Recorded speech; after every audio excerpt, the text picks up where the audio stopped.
And in this geography, we get to see up close what we call the three extremes. It's an unholy trio of extreme poverty, extreme climate, and extreme ideology. Very dangerous, unholy trio. Stronger than any chain and harder to break.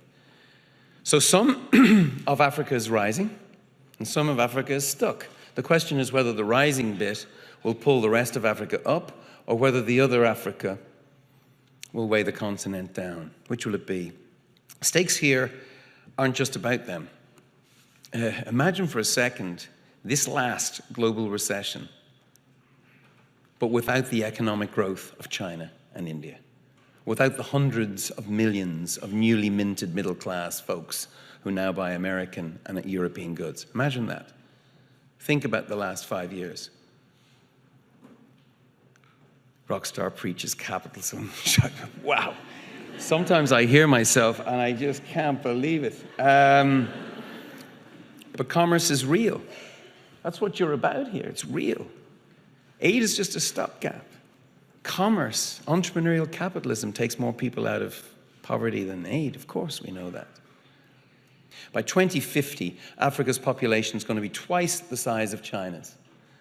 Africa's going to be big and it's going to be young. 60% of Africans right now are under 25. Can you imagine that?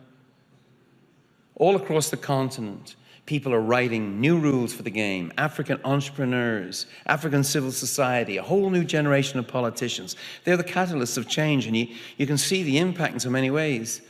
For example, 14 of the poorest countries, which didn't benefit from the last decade's commodity boom, but did get 100% debt cancellation and a threefold increase in aid, achieved the following. Extreme poverty on track to be halved by 2015. Child mortality nearly halved already. School enrollment doubled. And economic growth 5.5% on average for a decade. You want data? I got data.